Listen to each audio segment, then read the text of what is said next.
Hola oyentes de Radio Sefarad, volvemos a Milim, la historia de las diásporas con Alicia Benmergui, como cada 2 semanas. ¿Qué tal, Alicia? Muy bien, continuando con esta historia que siempre decimos que esta historia continuará. Nosotros aquí estamos para seguir contando estas historias judías que a veces son bastante exóticas o extrañas a nosotros mismos. Pero antes de seguir explicando esta historia, vamos a recordar que esta historia y muchas más pueden encontrarla en la página web milimculturaltodojunto.com.ar y que si quieren también pueden recibir cada 2 semanas en su correo electrónico un boletín sobre historias de la historia judía escribiendo a cultural@arnet.com.ar. Dicho todo lo cual, pues nos entregamos a esta pero ya en el final de este tema tan grande que nos ha ocupado más de un año del exilio después de la expulsión de Sefarad, aunque hoy ya no tanto en el terreno cercano de Europa, del Imperio Turco, etcétera, sino incluso allende los mares, en América. Tal cual, porque hay una historia que está conocida y es relativamente bien conocida. Te pasa como cuando empezás a recibir y a revisar, más que recibir, a revisar los textos que conoces habitualmente. Entonces, en primer lugar, lo que quiero decir es que tengan presente que parte de lo que fueron las islas del Caribe o territorio del Caribe, no todos estaban ocupados por España o por Francia, aunque parece ser que aún hubo también judíos en Haití y en otros lugares que les pertenecían a los franceses. ¿Por qué digo esto? Bueno, porque los católicos no querían tener judíos en sus territorios y muchas de estas islas fueron ocupadas por holandeses, por ingleses, incluso por daneses. Las islas de San Tomás, en un momento dado les pertenecieron a los daneses. Y bueno, en esta historia que queremos contar hoy, quiero hablar un poco de los judíos de Curazao. ¿Por qué? Porque los judíos de Curazao llegaron a convertirse en la comunidad más importante de América, y de América estoy hablando. ¿Por qué? Por varias razones. La primera y fundamental es, llegan más o menos a mediados del siglo XVII. Llegan y se instalan al principio. Son descendientes, son judíos de origen portugués o hispano-portugués que viven en Ámsterdam y llegan unas familias de más o menos de unas 50 integrantes como colonos a instalarse ahí en Curazao. Y no les fue muy bien. Acá había varias cuestiones. A veces uno no lo percibe hasta que estudia con profundidad. Antes no había empleados, no se pagaba la mano de obra. Entonces, un hombre que quería cultivar, o alguien que quería cultivar la tierra, tenía que tener esclavos. Era la única manera de hacerlo. O en Europa eran siervos. Y quien no podía tenerlos directamente no se podía dedicar a ciertas actividades porque eran muy reducidas, muy pequeñas, para que realmente justificara el enorme esfuerzo que significaba dedicarse a estas tareas. Así que no les va bien. Creo que no tenían la posibilidad de tener esclavos o algo así, o los esclavos se habían rebelado, así que, y parece ser que quien se había convertido en el jefe de este grupo era una persona de muy mal carácter, muy dominante, entonces la gente se fue. No aceptó trabajar así en esto, así que se fueron. Esto es más o menos para el 1651. Después vuelve otro grupo, más o menos para 1659, y se instalan finalmente ahí. Otro grupo que se va a quedar también ahí en Curazao son los judíos que deben abandonar Brasil el norte de Brasil, que había quedado en manos de los holandeses después de la derrota que les infligieron los holandeses a los portugueses. Pero bueno, en estas tornas de la vida y de las circunstancias, después de unos, creo, 50 años o 60, los portugueses derrotaron a los holandeses y ellos se fueron. Si se iban los holandeses, los judíos ahí no se podían quedar, porque en el territorio de Brasil, en todo lo que pertenecía a Portugal, lo mismo que en el Imperio Español, no estaba permitida la presencia de judíos. Así que estos judíos que vivieron largo tiempo ahí en Pernambuco, en la zona del norte de Brasil, se van contorneando la costa de América del Sur, y una parte de ellos se va a quedar ahí en Curazao. En tanto que otros van a seguir su rumbo y van a intentar, y finalmente lo logran, desembarcar y instalarse en Nueva Ámsterdam, o otros se irán un poco más lejos. Nueva Ámsterdam, por supuesto, es la Nueva York de ahora. Lo que estos judíos, que eran de origen sefaradí, porque estamos hablando de estos judíos sefaradíes, van a ver que dedicarse a las tareas de agricultura es extremadamente dificultoso, y entonces prueban con otras tareas. Los apellidos de ellos, bueno, parece ser que los primeros fueron los Mesa. Estoy leyendo de varios textos, pero de un historiador que se llama Charles Gómez Cáceres, que él cuenta que los primeros tenían apellidos como Mesa, Aboab, Pereira, de León, La Parra, Touro, Aboab Cardoso, Yeshurún, de Marchena, Chávez, Oliveira y Enríquez Coutinho.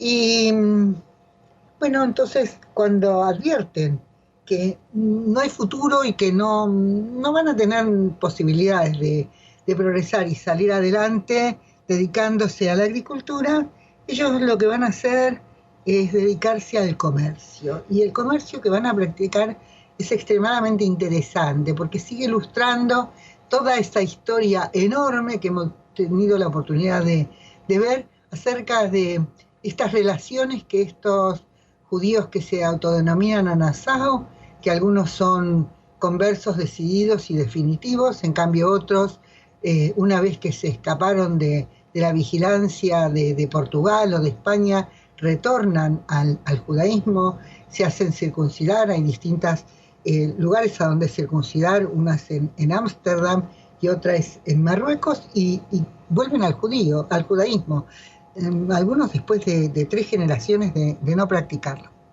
Y bueno, pero practican un comercio transatlántico, un comercio a gran distancia, y tiene que ver con las posibilidades que tienen de reunirse o de comerciar entre ellos. Esto es lo más interesante. Entonces, lo que cuentan, que además de que eran las cuestiones climáticas las que dificultaban el comercio, lo que van a hacer es establecer estas relaciones comerciales con Colombia y Venezuela principalmente. Y entonces lo que hacen, traen de Europa productos manufacturados que les compran a los amigos o familiares de ellos. Entonces, paños de lana, utensilios, armas, herramientas y productos alimenticios. Y sobre todo se los compraban en Ámsterdam a sus parientes. Y después los vendían en los diferentes países de América Central, o en Colombia o con Venezuela. ¿Y por qué los cambiaban? Muchas veces los vendían y los cambiaban por caña de azúcar, cacao, tabacos, cuero o otros productos propios de la región. No nos olvidemos que los judíos de Bayona fueron los que introdujeron el chocolate, en lo que después fue Francia, con esta importación de cacao. Y otros difundieron el uso del tabaco.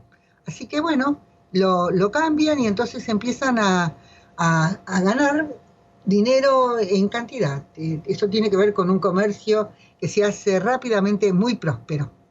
Y entonces van a cada vez les va mucho mejor, y entonces dejan directamente el campo y se instalan en la ciudad que se llama Wilhelmstad, la ciudad de Guillermo, más o menos, me parece que es, si lo traduzco bien. Y bueno, y aquí entonces van a hacer una ciudad que va a parecer Ámsterdam, porque construyen casas al estilo holandés, angostas, altas, de 4 pisos, pero muy coloridas. Y eso es lo que caracteriza a esta ciudad de Curazao. Y dice que la primera y una de las más lindas era la de Joshua Enríquez, que compró en 1660 una propiedad y la hace en la ciudad. Bueno, después ellos, lo que ya hace falta, les hace falta una sinagoga. Y entonces dice que la primera les resultó muy chica y se habilita una sinagoga en 1703, y que es la primera sinagoga propiamente dicha. Así que otra vez les queda chico, así que se hace otra construcción mucho mayor, y es en 1732, y que siguen en uso en la actualidad. O sea que se la considera la sinagoga más vieja de América, con 260 años, se llama Mikvé Israel, Emanuel, y que copia todo el estilo de la sinagoga hispano-portuguesa de Ámsterdam, y también tiene el piso cubierto de arena. Se dice, bueno, algunos dicen que es para que no se sintieran los pasos de los judíos ahí. Otros, a mí en Ámsterdam me dio un israelí que vigilaba y controlaba el lugar, me dijo que era para no tener para ayudar a barrer mejor, así que siempre me quedó la duda. Y otros más dicen que es para recordar la marcha en el desierto, en el Éxodo. Lo cierto es que esta población crece y se hace muy importante, muy rica y muy poderosa. También tienen uno de los cementerios más antiguos de América. Creo que hay unas 5.000 tumbas en estos cementerios, como son gran parte de estos cementerios sefaradíes, se llamaban Etzkaim o algo así. Y hay una tumba, una de las más viejas, que es de 1660. No sé si tengo tiempo para contar en detalle, para decir que estas tumbas, muchas de ellas son un calco o una copia de muchas que se hacían también en Ámsterdam y en Inglaterra, donde se copiaban motivos o iconografía de carácter católico y cristiano, como es muy fácil ver en cualquier iglesia o en cualquier catedral, allá en España, acá en la Argentina, en Buenos Aires también, donde o hay calaveras o hay motivos que no tienen nada que ver con el judaísmo tradicional. Bueno, ha dado ese tipo sobre todo el de las calaveras con las tibias cruzadas, dada esa iconografía, mucha gente, no sé por qué, pero bueno, o sí sé por qué, es muy fácil hacer deducciones rápidas y ligeras. Mucha gente dedujo que esas eran tumbas de piratas. Y al deducir que son tumbas de piratas, lo que dedujeron otra vez muy rápidamente, que eran tumbas de piratas judíos. Yo no tengo ninguna bola de cristal para adivinar, parece ser que había piratas importantes que tuvieron judíos a su servicio, pero que hubiera bandas de piratas, de judíos recorriendo los mares, me atrevería a decir que no. Y simplemente me atrevería a decir que no, porque esas tumbas no tienen nada que ver con los piratas, son tumbas que copiaban todo eso que qué sé yo, si uno va acá al cementerio de la Recoleta, va a ver el cementerio de la Recoleta, para los que no son argentinos, es uno de los más importantes, es como una ciudad de los muertos, construido en el barrio, uno de los barrios más aristocráticos de Buenos Aires, y ahí están algunas de las tumbas de las personalidades, no algunas, la mayoría de las familias más importantes y más destacadas, sobre todo de Buenos Aires y de la Argentina. Y muchas de ellas, algunas son muy viejas, y tienen esas calaveras, los relojes del tiempo, y que eran algo absolutamente propio del pensamiento y de las creencias cristianas y católicas, pero que no tienen nada que ver con los judíos. Estos judíos que vivían ahí habían copiado este tipo de diseños de tumbas simplemente porque no conocían otras. Eso es todo, pero no tenían nada que ver con la piratería ni nada que se le pareciera. Y al contrario, sentían que estaban haciendo algo muy importante, perpetuando sus nombres. Yo siempre digo hoy, Dios mío, si ellos revivieran y supieran que lo que están diciendo muchos es que esas son tumbas de piratas. Bueno, el lenguaje que ellos hablaban dice que es un lenguaje que se llama papiamento, que es una mezcla de habla entre el africano, había familias hindúes, portugués, hebreo, incluso español. Un habla un estilo criollo. Y estos judíos hablaban mucho en esto y hablaban también mucho en portugués y escribían también en portugués. La fortuna que hacen es tan grande que se convierten en gente bastante notable y tan ricos son que prácticamente van a ser más importantes. Por eso digo, a veces uno confunde el presente con el pasado. Prácticamente las sinagogas de Rhode Island, que es la sinagoga Touro, que es otra de estas sinagogas de estilo hispano-portugués, lo mismo está en Newport, lo mismo que la sinagoga de Nueva York, que está Sharit Israel, y otras de Kingston, de Jamaica, de Filadelfia. Se dice que fueron construidas con los aportes que enviaron estos judíos de Curazao, que eran ricos y poderosos. Y lo que dice acá el texto es que hasta hoy en día, cuando se reúnen estas congregaciones sefaradíes de Newport y de Nueva York, en el día de Yom Kippur agradecen el aporte que hicieron estos judíos de Curazao para que ellos pudieran construir sus sinagogas. Lo cierto es que parece ser que para el siglo XVIII el comercio que practicaban estos judíos sefaradíes llegó a ser tan importante que llegaron a tener muchos barcos, eran capitanes de barcos. De hecho, en una historia que nosotros hablamos de los judíos de Livorno, también se hablaba de cuántos barcos ellos dirigían y tenían, que recorrían todo el mundo. Y en estos barcos que recorren sobre todo el Caribe, no estoy segura que haya sido solamente el Caribe, los portugueses llegaron hasta acá, hasta América. Se dice que prácticamente una parte acá en la Argentina del contrabando de la plata boliviana que se llevaba desde acá, salía de Buenos Aires. Buenos Aires era un puerto que no estaba habilitado, recién fue habilitado en 1770 por los Borbones.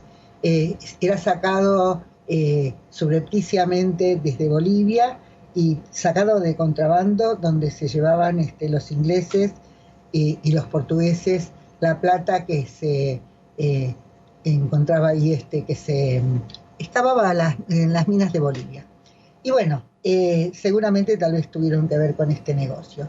Pero se dice que en este oficio, que no empiezan siendo como 80 barcos y 80 capitanes de barcos, que dice que no era un oficio muy, no era un oficio nada frecuente entre los judíos, era practicado por estos judíos sefaradíes. Y ellos van a transportar mercaderías en toda esta región. Esto va a llegar hasta Charleston, y por eso muchas de las comunidades que se van a instalar en el sur de Estados Unidos, y muchas de estas tenían que ver con estos judíos que llegaban de Curazao. No solo de Curazao, digamos que como el Caribe, que fue como un punto intermedio, que no fue primero Estados Unidos, sino que salían del Caribe y ahí se instalaban cuando llegaban. entonces después el negocio se extiende, y lo que van a hacer es negocio de seguros, van a asegurar los barcos y las mercaderías. Así que llegan a ser gente extremadamente rica, importante y poderosa. Y tan importante y tan rica y poderosa fue esta comunidad que, continuando con este texto que es extremadamente interesante, dice que para principios del siglo XX, estas operaciones financieras, lo vamos a contar acá, tal vez haya oportunidad, pero es muy interesante, dice que había 3 bancos sefaradíes de comercio, y muy importantes. Uno era de Maduro, Curiel y Edwards. El otro era de Enríquez and Company, y dice que los 2 primeros se fusionaron en 1932 para formar, no sé si todavía sigue existiendo, lo que es actualmente el banco más antiguo y más grande de las Antillas holandesas, el Banco Maduro and Curiel. Bueno, supongo que no tendrá nada que ver con el actual presidente de Venezuela, que dijo y contó en un discurso que él viene por ambas ramas de su familia, los Maduro y los moros, de judíos que eran de Curazao y que se convirtieron al cristianismo. Y bueno, de estas importantes asociaciones y negocios, lo que quedan en Curazao es gente muy importante y poderosa. Tanto es así que Bolívar, cuando necesita que le presten dinero para iniciar su campaña libertaria, porque no la conseguía en Venezuela, el que lo ayuda es Ricardo, uno de los abogados más conocidos, de ahí que eran Mordejai Ricardo. Mordejai Ricardo era amigo de Bolívar, pero también debe haber sido su protector y su consejero. Seguramente tal vez fue también su banquero. Y entonces entre Mordejai Ricardo y Abraham Méndez Chumaceiro, entre ambos le dan la plata que él necesita, y por eso se dice también, no sé si lo contamos nosotros en Radio Sefarad, que en el virreinato de Nueva Granada, Bolívar le concede a los judíos la posibilidad de establecerse en la costa de lo que es el estado de la Gran Colombia, en lo que es Colombia hoy en día, y por eso hay poblaciones de judíos sefaradíes en esos lugares. Esta es la historia, y tenemos familias muy importantes llamadas Capriles. Digo porque también siempre me acuerdo que cuando Capriles fue candidato a presidente de Venezuela, decían que él era judío solo por parte de su madre, que es de apellido Radonsky, porque hay mucha gente que cuando escucha apellidos que no suenan como habitualmente judíos, estoy hablando de acá, de la Argentina, donde los apellidos tradicionales judíos son apellidos ashkenazíes, donde todo el mundo supone, aún a veces hay gente que tiene apellidos polacos y rusos y no tiene nada que ver con los judíos, pero bueno, así son las costumbres, y entonces se suponía que porque él se llamaba Capriles no era judío. Sí, él también desciende de una de estas familias que estaban en Curazao y que bueno, después se extienden por todo el Caribe. Lo que yo quiero terminar de decir es entonces que esto fue un foco de irradiación de comercios, de negocios y de la instalación de muchas familias que primero parten de ahí, del Caribe, de distintos lugares, y se van a instalar sobre todo en Estados Unidos. Estamos hablando de estas familias sefaradíes. También hay otra cosa que cuenta un texto que no es que dice que los judíos de Ámsterdam aprovechaban para disminuir el número o el tamaño de su comunidad para evitar los recelos de la otra población no judía, y entonces enviaba a judíos pobres también o los ayudaba a partir para el Caribe. Pero lo que es más importante decir es que estos judíos sefaradíes fueron una población mucho más importante, destacada y poderosa de lo que nunca fue la población ashkenazí.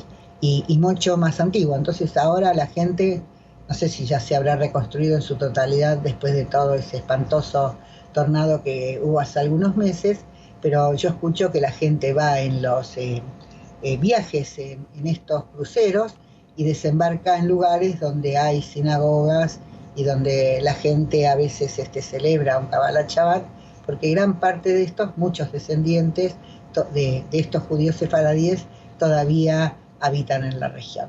No sé si querés que... No, vamos a dejarlo aquí porque seguramente en la próxima entrega ya completaremos lo que haya que completar sobre los judíos del Caribe, si te parece. Sí, cómo no, y entonces sí, recordar que hay apellidos en otros barrios, hay algunos apellidos que son de Sola, Maduro, de muchos de estos que son así típicos y característicos de estos judíos sefaradíes que habitaron en esta región de América, y que muchos de ellos después o bajaron, vinieron hasta acá, o hasta Brasil, o en otros lugares cuando pudieron, y bueno, fue muy importante para el judaísmo sefaradí esta región como un lugar nuevo donde poder establecerse y llevar vidas más o menos tolerables y a veces muy agradables.